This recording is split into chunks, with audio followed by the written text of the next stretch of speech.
The sun has gone down at Hangman's Hill, and the ghost at Misery Corner isn't walking tonight. So, welcome to the Weird Tales Radio Show, your weekly fix of ghost stories, urban myths, witchcraft, magic, and folklore. And now, here's your host, writer, award-winning journalist, best-selling author, and sometime werewolf hunter, Charles Christian. Hello and welcome to another episode of the Weird Tales Radio Show with me, Charles Christian. We've a packed show, so let's get on with this week's interview. Our guest is Professor Debbie Felton, who is Professor of Classics at the University of Massachusetts Amherst.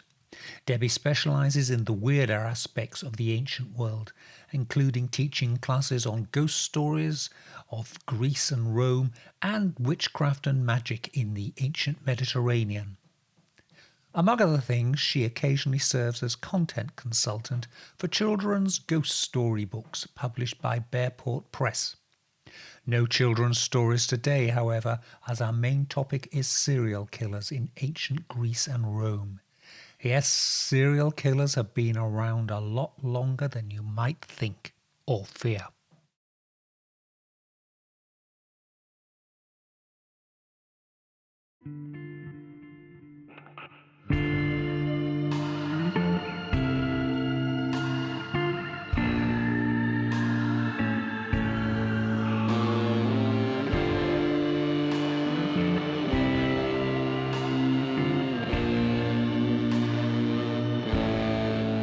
Lovely to be speaking to you, and I suppose let's start at the beginning. You're a professor of classics, and I confess I was a duffer at languages at school, so I was exempt from anything like Latin, so you have my great admiration, but you specialise in the weirder aspects of the ancient world.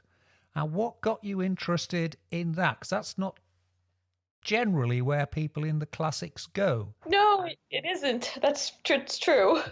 So what did it start? Because, I mean, most people don't start off in life saying, Mummy, I want to grow up to research about serial killers in ancient Rome. What's the story?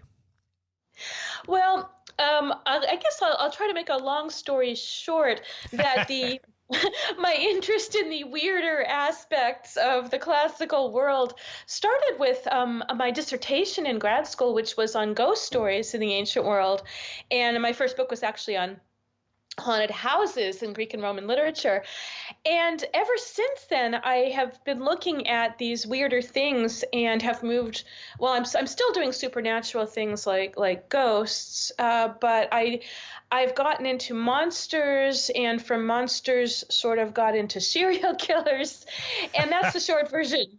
Right. Okay. You've also written about cultural history of fairy tales in antiquity. Yes. You're editing it, or I'm not quite sure on. No, I can again give you the short version of Indeed, that. Indeed, yes.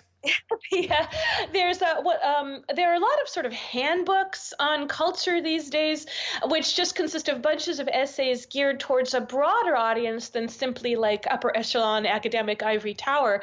So the idea, and this is despite the sort of, the cost of these books, which is a little prohibitive, but that they're intended for libraries. So Bloomsbury in particular, Bloomsbury publishers have put out a number of series called A Cultural History of ... whatever. Sorry, you might hear my cat scratching at something in the background here. That's fine. The cat's doing the usual scratching at something you can't see, just to spook you. Yes. And so Bloomsbury's done a cultural history of death and a cultural history of animals in the classical world. And the most recent one of the most recent ones is A Cultural History of Fairy Tales. And these are 6-volume series that go from antiquity up into modern times. And so there's the medieval period, Renaissance. They're trying to come up with titles and time periods that aren't quite so Eurocentric. And yes, I have edited the A Cultural History of Fairy Tales in Antiquity, which just came out this past summer, the series on fairy tales, including my edited volume. And so in that, I tried to have us cover not just the ancient Mediterranean, but the Near East and Asia as well, in terms of what we could find and who I could rope into writing essays for the volume. But I'm pretty pleased with how that one turned out. We have some pretty good coverage and some essays that are, I think, very accessible to a broad audience. Certainly, I'm going to use them in my undergraduate classes, among other things. And there's a note here in your bio saying that you occasionally serve as a content consultant for children's ghost story books. Yes. I mean, what is that? Do they say, is this too scary or what? Well, that's another really good question, because there were definitely some images in those books and some content that I thought, well, this could traumatize a 6-year-old, but they didn't necessarily agree with that, and so some of the images are quite horrific. But then I sort of remembered, well, when I was that age, I sort of found that sort of thing, frightening, but not in an immediately threatening sense. Like, I knew these things were far removed. I mean, I basically have loved ghost stories since I was young, and that's one of the reasons I was so excited to get the offer to be a content consultant for this series of ghost story books. These are from Bearport Press, and I had different series for them, different age groups, different sort of topics like scary states or scary locations like farmhouses or museums. And I worked on that over a period of several years. And I'm not quite sure if they're finished with it all or not, but I think the last time I did it was early last year, maybe. Finished some of the horrors in California, or horrors in Washington, or something like that. So they were sort of going state by state, but those were a lot of fun to work on. And part of what I was doing there wasn't just trying to opine as to whether the content was too scary for kids or not, but to make sure the content was also accurate.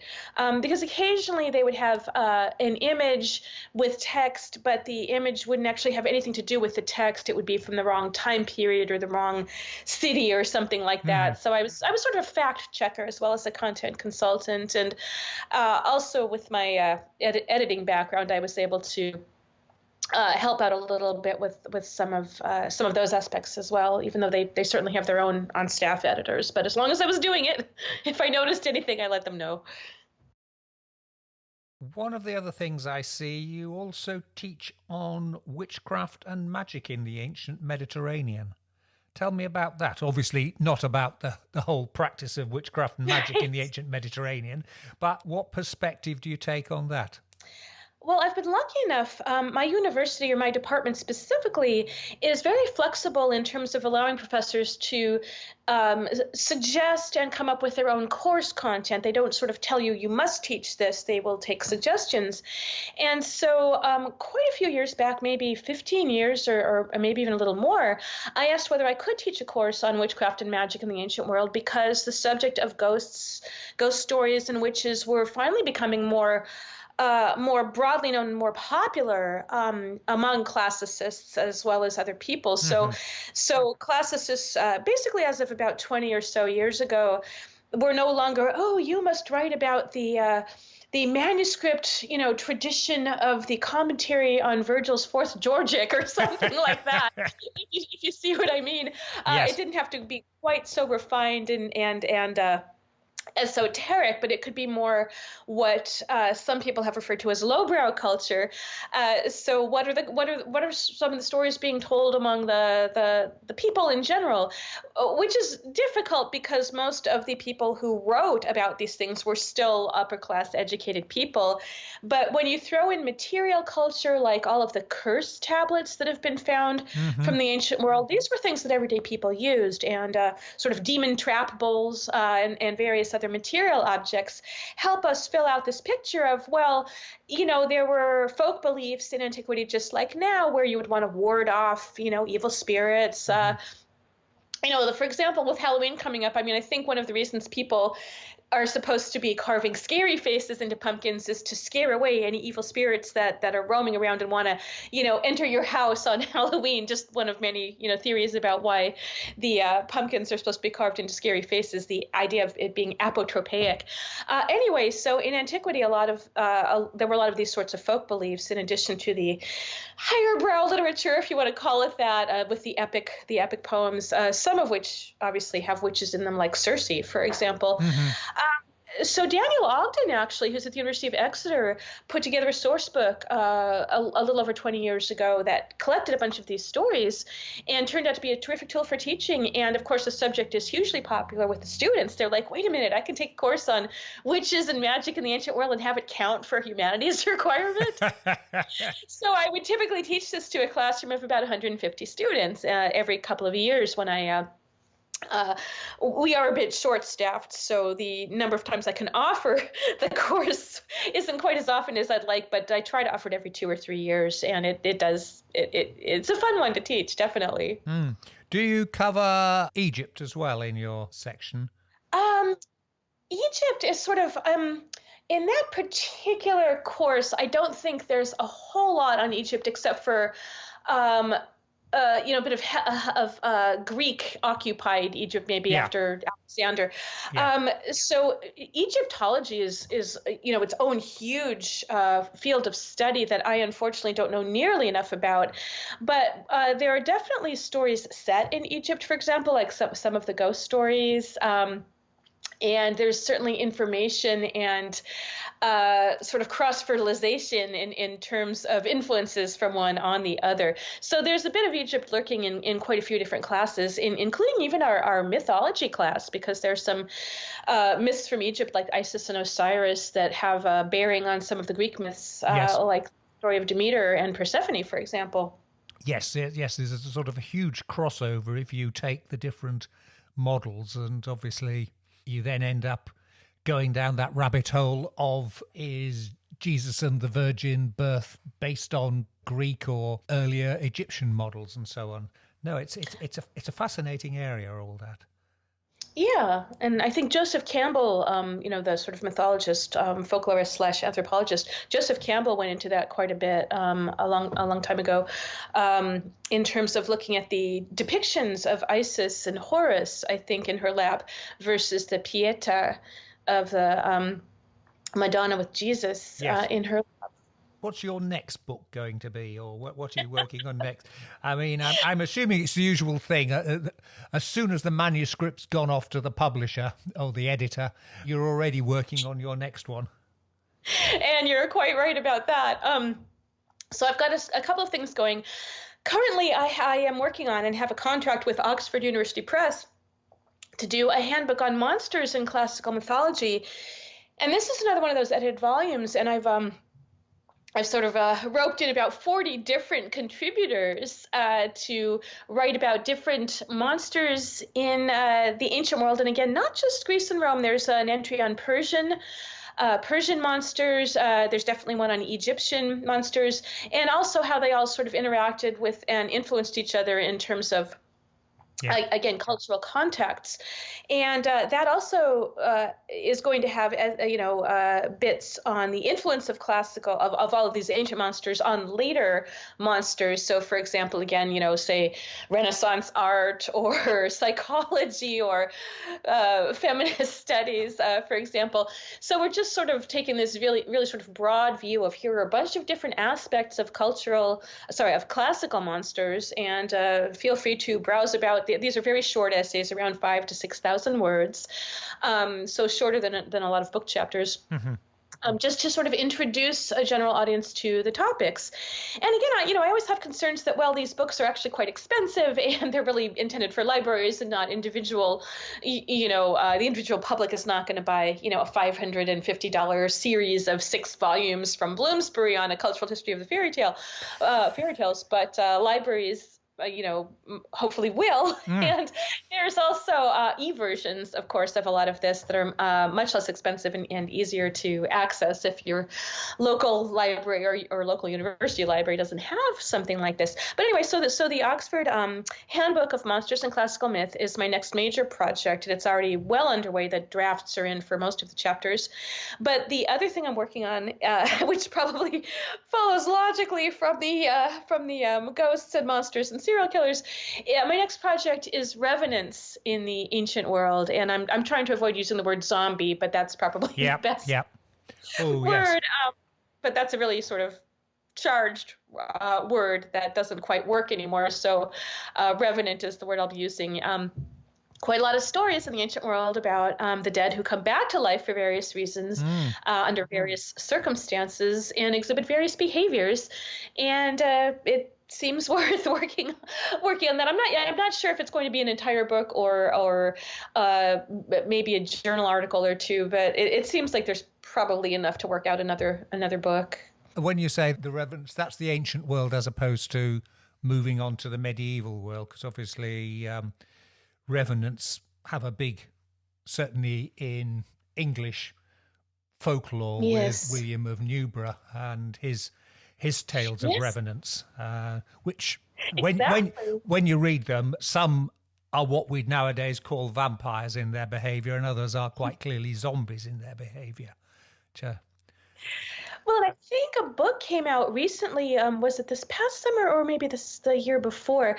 I believe it was by Stephen Gordon. I hope I'm not getting the name wrong, but he did specifically write about the sort of the supernatural in medieval stories, and a lot of what he covers, are those revenants in those stories, exactly like William of Newburgh and a bunch of others from the early medieval through, I think, late medieval period. And so if I were to cover I'm assuming that I'm going to go ahead with my project, I would probably end around where he starts and sort of introduce some of his material towards the end, saying once you get into the Christian era, there's a whole other take on what's going on here and why they're coming back, and how to get rid of them, and what that has to do with Christian religion and all of that. So in the earlier, in the classical literature, it seems more related to like civil unrest, like wars. So I think there's something different going on with a lot of them in the ancient Mediterranean before you get to the medieval period. Yes, most of William's are people who've died an unhappy death, or not had a good death, and have got sins and things. So there's a very strong Christian undertone all the way through those. Yeah, and they're often portents for other people's deaths, the deaths of other sinners. Right. Okay. Well, that's the background. Now, that's a lot of it. Now let's get on to serial killers and modern definitions to ancient cultures, or what is a serial killer. Take it away. Oh, okay. Well, I'm not sure what the best place is to start, but essentially, I'm not sure why it took me so long to think in these terms, but there were stories from classical antiquity, mainly the Greeks and Romans is mainly where I'm looking at. Yeah. There were stories that reminded me of modern serial killings, and I had been so used to assuming that serial killing was a relatively modern phenomenon because, well, the term itself, or the phrase serial killer, that sort of a label didn't really come up until, was it the 70s or 80s? It's really fairly, it's only a few decades old. Yes. And then it sort of is retroactively applied to somebody like Jack the Ripper. And some people might say, well, Jack the Ripper was really the first known serial killer based on, his pattern, specific victim type, specific method of killing, the regularity, the intervals, and all of that. And he was the first one who was really publicized in terms of the newspapers picking it up, for example, and spreading the word, and the particularly gruesome nature of the way he surgically eviscerated his victims. And so I was sort of like, well, is this really that much of why would it suddenly be a modern thing? Jack the Ripper aside, what I would see every time there was a serial killer, like a modern one in the news, like Jeffrey Dahmer or any number of the more recent ones, Green River Killer, etc., well, it's the problems of modern society, it's our decadence, it's our lack of empathy, it's any number of reasons, but it was always, this is modern society's fault for some reason. And so I started reading encyclopedias of serial killers, just sort of general audience books. Mm-hmm. And I'd noticed that they did tend to try to say, well, it's really not just modern. Look, here are several cases from medieval France and Germany. These men who like had a werewolf delusion, Yes. which is actually the title of one of the books. Yeah. And so they thought they were wolves, or they wanted to be, or they used feeling like a wolf as an excuse to satisfy their bloodlust, and they would go off and kill a bunch of children, for example.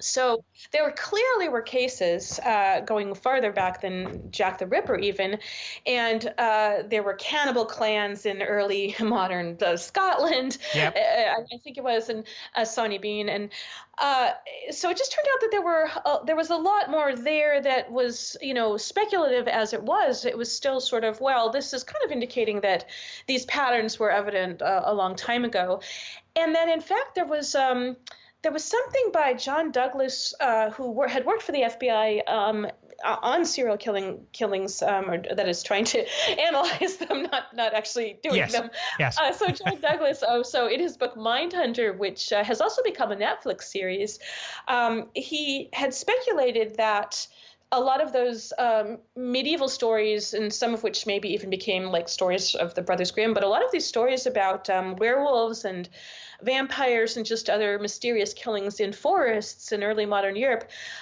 maybe those creatures were like veiled ways of expressing serial killings that people just didn't recognize as such. Yes. Yeah. Like, you don't want to think your fellow human is capable of this sort of mutilation murder of a fellow human. And I think, what was it? Child 44, the novel that's set in relatively modern Russia, actually was explaining how, and I think it was based on a real case, but the concept there was that there are these serial killings of children going on, but people are attributing it to, they're being very superstitious about it and saying, well, there's some sort of creature that's roaming around killing children. There was a real reluctance to say it's got to be a person doing it. So it isn't just a mindset of, say, early medieval Europe that has monsters subbing in for human serial killers. Yeah. It's sort of like we're still really reluctant to believe that people could do this to each other. Anyway, so the upshot of all that is that I went back and looked at those stories from Greece and Rome a little more carefully and found that, I found enough evidence that allows us to speculate that, sure, people were doing this 2,000 and 3,000 years ago also. So it goes back just as far as people have been alive and have been, in the earliest literature, and presumably even before there was literature, you'd still have people doing this to each other, just a certain mindset or a certain something missing in empathy, if you want to call it sociopathy or something along those lines. Not every sociopath is a serial killer. Most of them are not serial killers. Very few of them are serial killers. So I don't want to just say, it's but there's clearly something going on in the minds of some of these people that is still not explained enough. How far can we be certain some of these ancient tales were based on true events and which were purely mythological almost? I'm thinking of Procrustes. I think it's really impossible to say with any at all that we can definitely identify any specific people in a serial killer. Yeah. I think the more that they are described in terms that we can recognize as serial killers. So the idea is to maybe it's a sort of propaganda, or you want to make a slur against someone's reputation.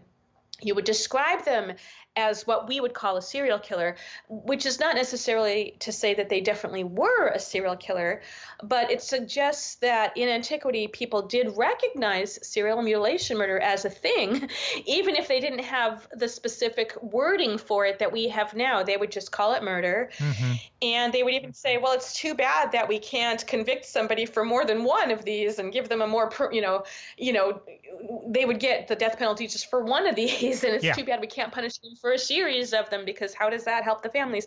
So a lot of the same sentiments also sort of were floating around in terms of, well, what do we do with people like this? Procrustes, though, is a particularly interesting example because he is essentially a human character in a myth rather than a mythological monster like, the Sphinx or something. So Procrustes is a character in the myth of the Athenian hero Theseus.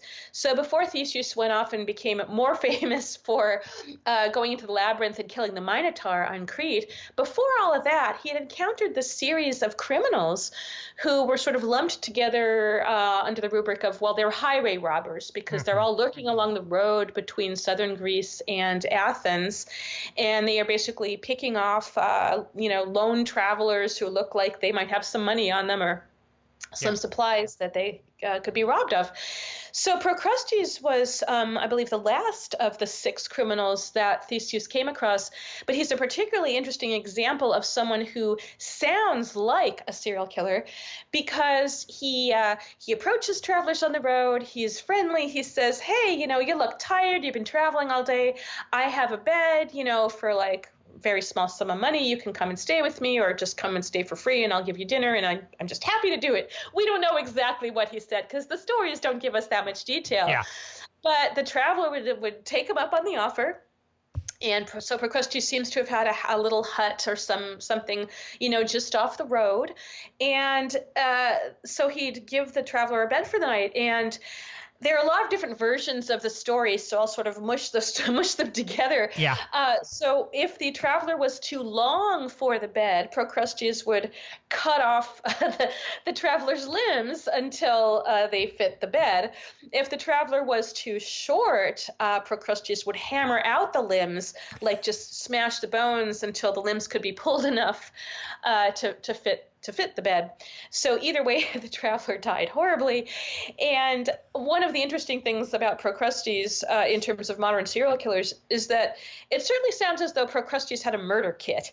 I mean, you think of someone like Ted Bundy, who had the stockings and the duct tape and various other implements in the back of his VW Bug when he was caught, I guess. Procrustes has, a hammer. He's got a saw of some sort, perhaps, to cut off the limbs, maybe a few other implements there to help with all of that. Maybe he ties the victims to the bed first to prevent them from running away. We don't get that much detail from the story, but it's certainly implied.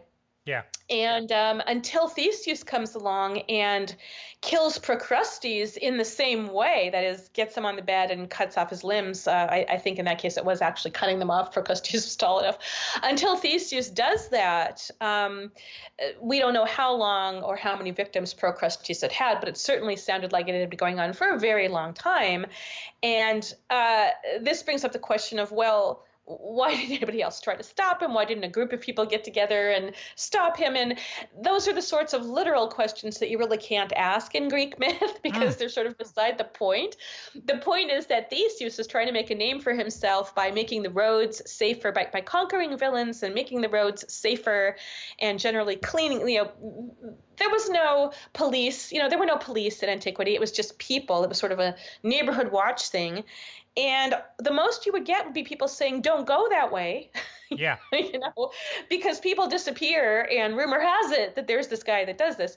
So again, you don't want to get too literal and too logical in terms of Greek myth when the point of the story is to build Theseus up as a hero. And when you've got somebody like Procrustes who maybe, from the point of view of his neighborhood's mythology, maybe he was the hero and Theseus was the villain. So that again has to do with making someone sound like a serial killer to make them sound like the villain or sound like the enemy to make yourself sound better.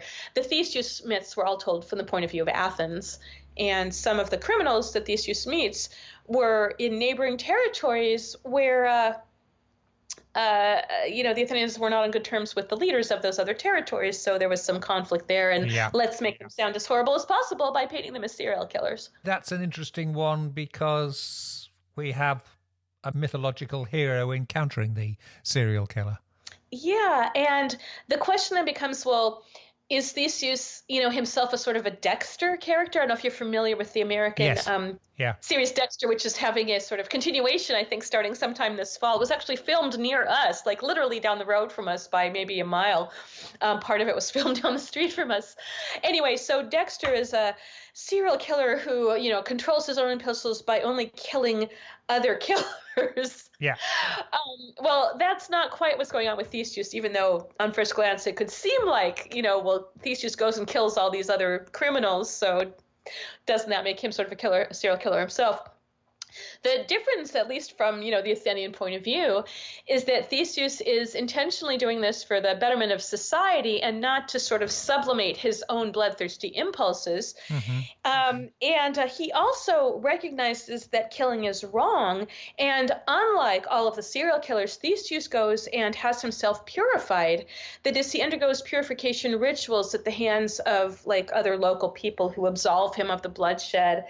So he sort of does penance and purification, recognizing that bloodshed is not an okay thing. And that's a different mindset from the criminals that he himself is killing. So the Athenians would have been okay with that, I guess. Especially as he was killing foreigners as well. Yes. Yes. So there's always the issue of, there's part of the issue there is, they're still Greeks, but yes, they are foreigners. They were city-states, and they did spend a long time fighting each other in highly confusing wars. Yes. And the Athenians in particular, we know from their laws that when they would exile a criminal, they would just be like, get out of here, go to Boeotia instead. So it's like they're basically just handing over their criminals to the neighboring city-state, which I seriously doubt was very much appreciated. Yes, kind of, Go down to Georgia or something, yes. Oh, dear. Yeah. So, and I really shouldn't laugh because, serial killing is gruesome and not at all funny, but some of the aspects of the stories, can seem, there's a little levity to some extent in some of them in how they happen, or at least with with hindsight, I suppose. You're listening to the Weird Tales radio show with Charles Christian. One of the stories that regularly crops up in, ancient serial killers from either Greece or Rome is the mass poisoning that Livy talks about in, 331 BC, and resulted in a lot of the matrons of Rome being executed or forced to drink their own poison. Is that a case of it was really a big mass conspiracy and that they were all trying to overthrow the state? Or was it more that there was food poisoning, water poisoning, whatever? We are talking of hygiene standards of 2,400 years ago almost, and it was scapegoating. And indeed, with some of the other serial killers, is it scapegoating that's going on here? Yeah. So that's another really terrific question. If you're talking about the case of the Roman matrons in particular, the one that you mentioned, Livy, describes, that happened in the 4th century BCE. And there are a number of things going on there, and we don't have any definite conclusions about what exactly happened. But what's going on with that story is that Livy, a historian who is writing about 300 years later than this event, he says that in that particular year, that is 331 BCE to be more specific, there was a plague going around, and that the year was already notorious for plague deaths, but that a particularly high number of deaths had happened among the foremost men of the state, that is the aristocracy, the highest ranking citizens, and the number of deaths among the higher classes led to rumors that they had been intentionally killed by poison rather than dying from the plague, and they all appeared to have the same symptoms, which I suppose might have been the case with the plague anyway.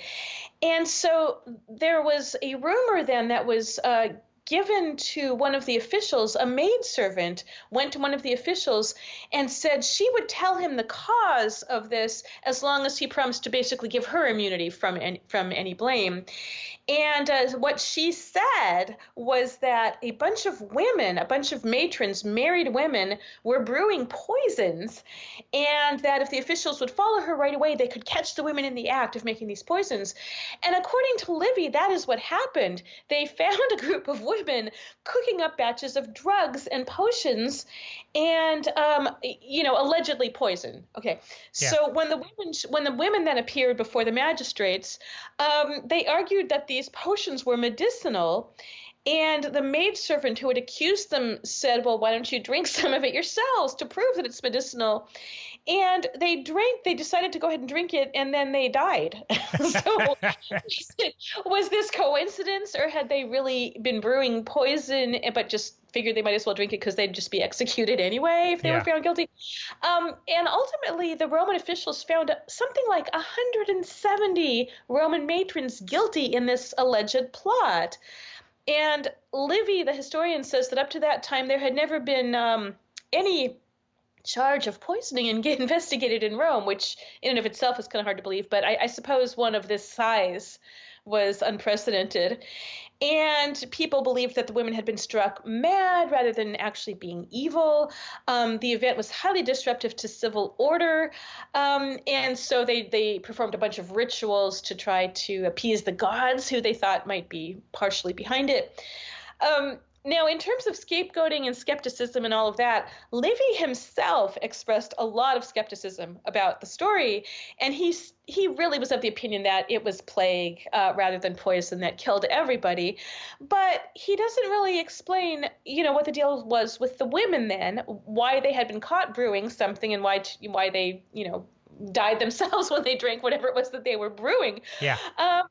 So his account of it it really raises more questions than it answers.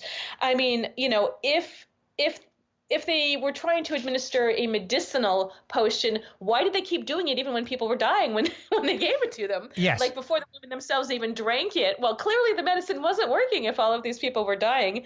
And it isn't as if they pointed to anybody who had been cured by drinking their potion. Yeah. And it's just very unclear, what exactly was going on there, and whether ultimately the officials and the maidservant were just looking for someone to blame. Maybe the maidservant had a personal grudge against one of the women, or the officials were just looking for someone to blame.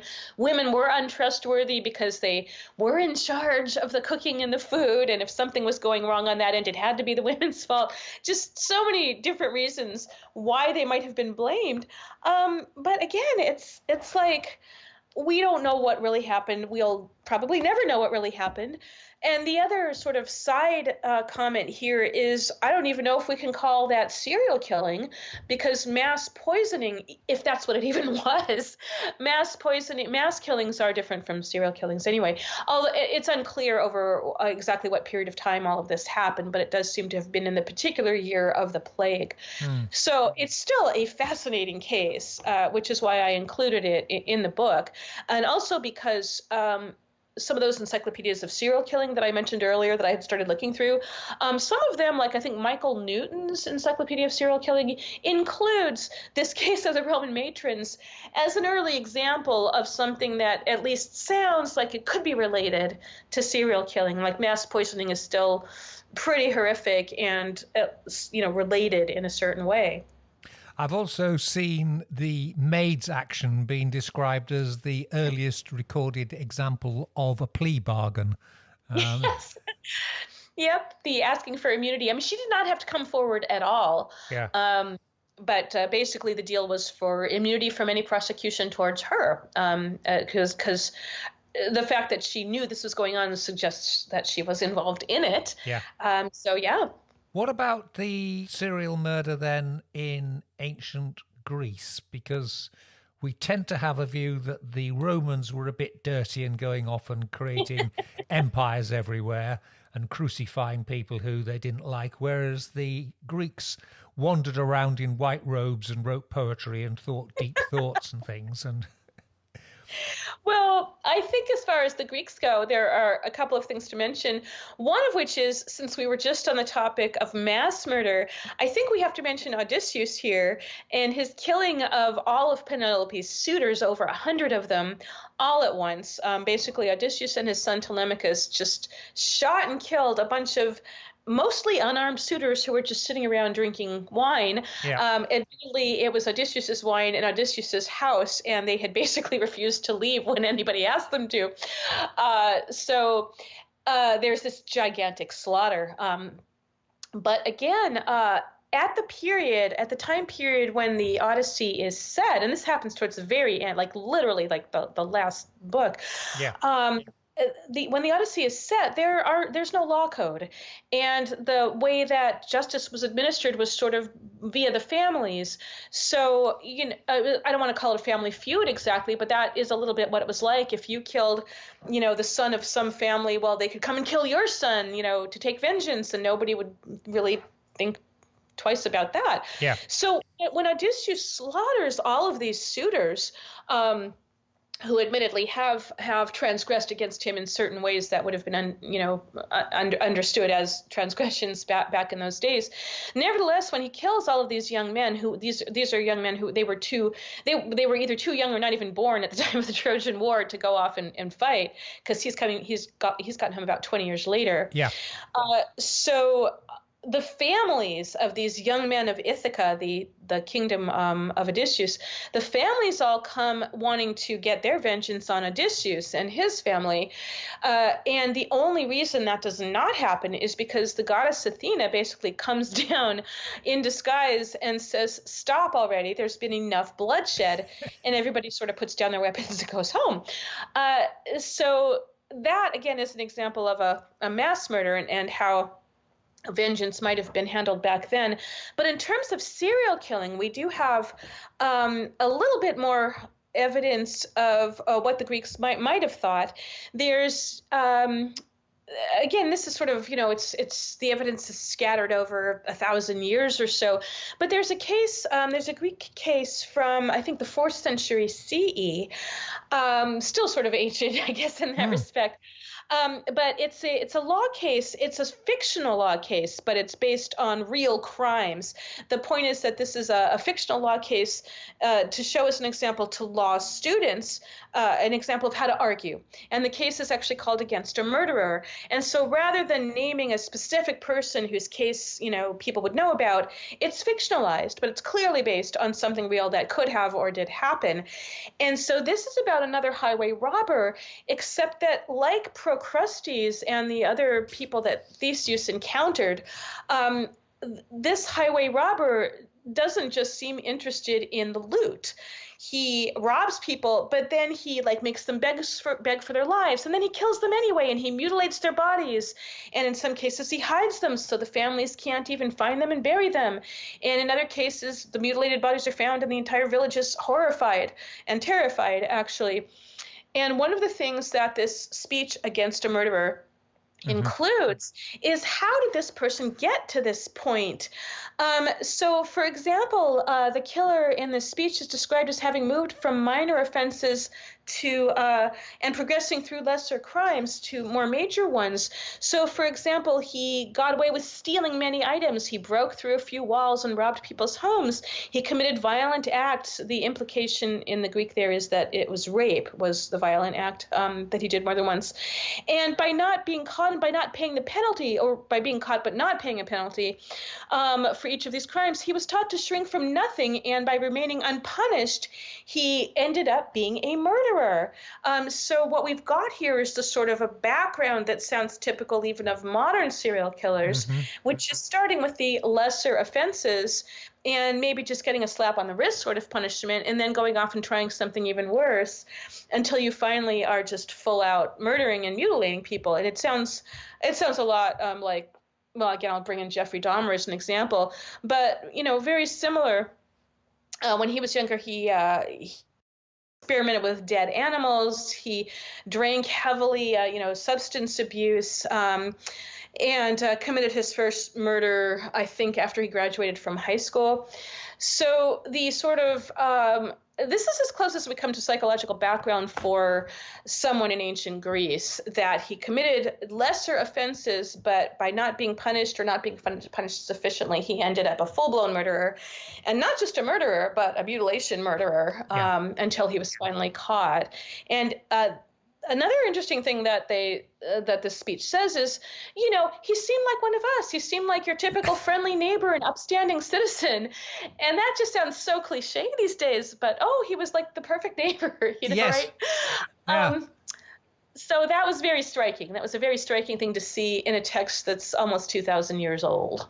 What about Bluebeards and Black Widows in ancient times? I mean, we've the Black Widow, various modern versions of it, and there's been various movies with that name, and Bluebeard is the medieval character who had the multiple wives and murdered them when they went into his secret room and so on, who may or may not have been based on a real character in, I think, Brittany or something in the 7th or 8th century, the Dark Ages.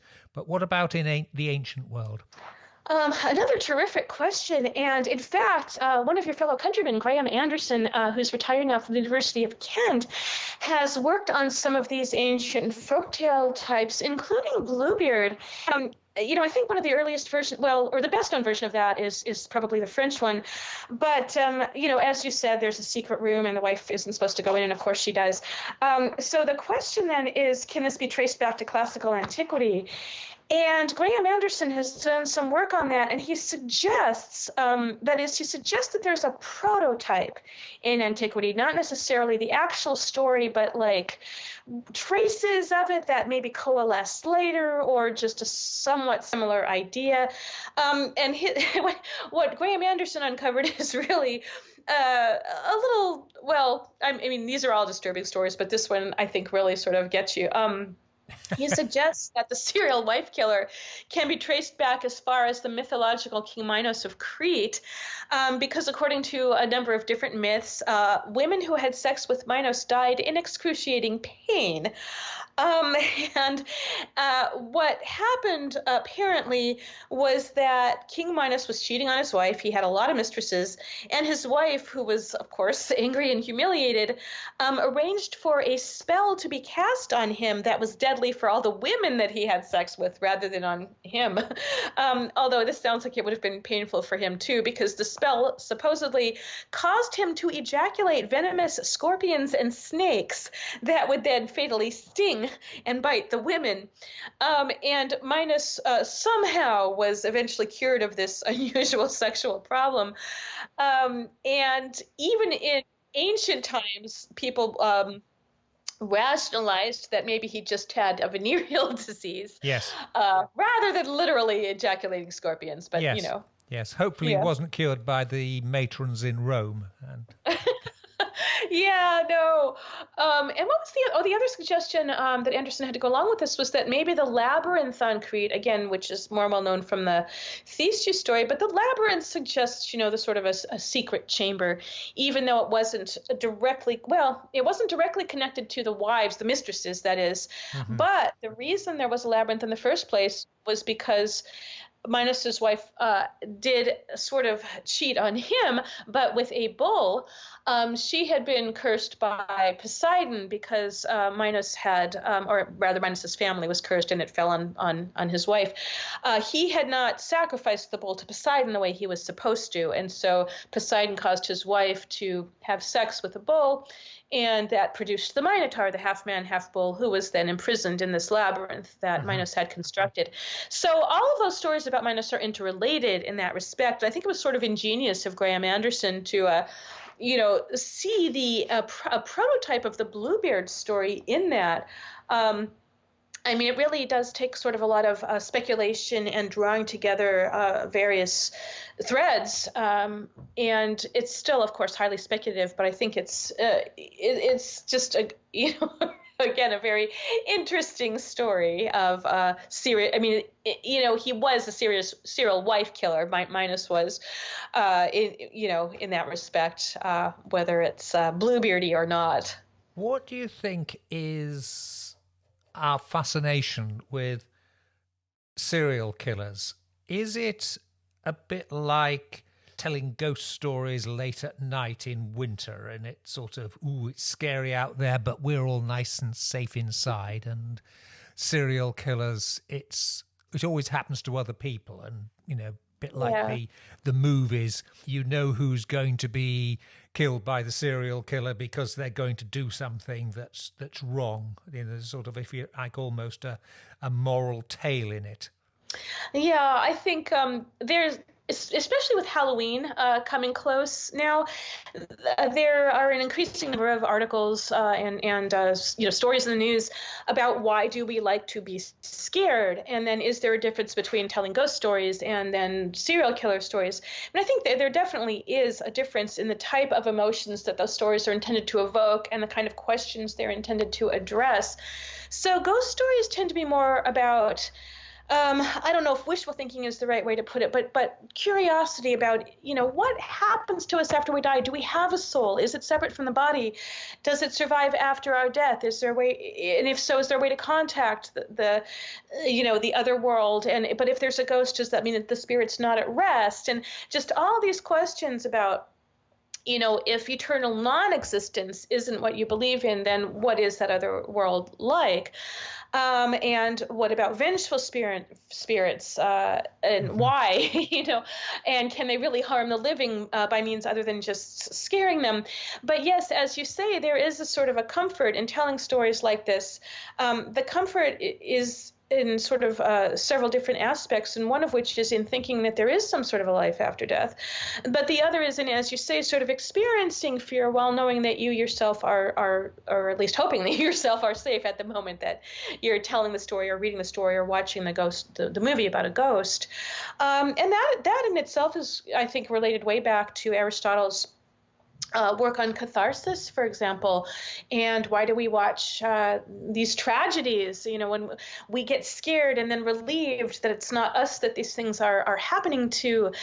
And a more modern theory, I think, is that, and this might be even more relevant to stories about serial killers, is that we feel terror, and even though it's not real, at least that response is being evoked in us, and so that we know what it feels like, and that therefore maybe if ever we are in a real situation, maybe we'll have a sense of how to react when we feel that. Again, I don't know, this is just some of the more recent work that's been done about why do we tell stories like this. And I mean, I don't like to think too much that, we think it's really cool, or something like that. But then you've got these issues with, well, if you take a character like Hannibal Lecter, if you look at Silence of the Lambs, well, you're definitely rooting against Buffalo Bill, but aren't you rooting for Hannibal Lecter? Yeah. And one of the reasons that Alfred Hitchcock chose Anthony Perkins to be Norman Bates in Psycho was because he actually wanted the killer to be sympathetic and to have the audiences maybe a little disturbed by feeling some sympathy for him. Because in the book source for that film, which was Robert Bloch's Psycho, Norman Bates is a really unpleasant, unsympathetic character. He's he's physically sort of repugnant. His hobbies are repugnant. There's a lot more made of the sort of pornography that he's into, which is only hinted at in the movie when Vera Miles looks briefly at a book in Norman's room and kind of makes a face but we don't see what it is. So Hitchcock was intentionally sort of recreating the type of character that Norman Bates was, because he wanted it to be more disturbing for the audience in the sense that, but he seems like such a sympathetic guy. There's something off about him, but he's young and good looking and clearly has some issues. Yeah. With his mother. Yeah. And do you think the ancients in Greece and Rome, they had a similar fascination with it? Well, I don't know if fascination is necessarily the word I'd use for antiquity, but this sort of brings us back to the idea that they would use the characterization of a serial killer if they wanted to paint somebody in a bad light. So, for example, the Emperor Nero might be a good place to go right now because he has sometimes been called the Norman Bates of ancient Rome in terms of having what appear to be some serious mother issues, at least in the way that the ancient authors describe him. And we absolutely have to keep in mind that these ancient historians like Tacitus and Suetonius, were not fans of Nero. So they were not writing what we would call unbiased accounts. But they describe how he had an absent father and an uncaring mother who was also absent a lot of the time. And he was constantly striving to get approval from his mother, Agrippina. And so he would start acting up. And it was sort of like before, when we were talking about Jeffrey Dahmer and then the ancient case against a murderer, where we get these lesser offenses like starting bar fights and just sort of mugging people, throwing benches, that sort of thing, and then sort of behaving like exhibiting some odd sexual preferences, and dressing up young boys like his mother and having sex with them, and sorts of things like that the historians say that Nero did, when we don't know for sure that he did any of that necessarily. But then sort of explain that when he became emperor, he would abuse his power. And I mean, this is, of course, true for a lot of the emperors, that they would get their political enemies or perceived political enemies out of the way by poisoning them, generally, or finding some trumped up excuse to have them executed. And so Nero shows a bit of that pattern that we've been talking about. And in the likelihood that he was not actually a serial killer, I would say that the ancients understood the concept of what we would call serial killing and applied it to Nero, if nothing else. And they did apply it to other people as well. Cicero tended to paint some of his opponents in the law court, or the people that he was prosecuting, or when he was defending someone, he'd say, well, their accuser is a serial poisoner, that sort of thing. So they knew about what we would call serial killing in general, and they would perhaps apply it to characterizations of people. We have no way of knowing whether any of the people who are so labeled or so described were actually serial killers. Debbie, that has been absolutely fascinating. Charles, thank you for having me. It's been a pleasure. Thank you ever so much for your time, and, well, enjoy the rest of your day. Bye.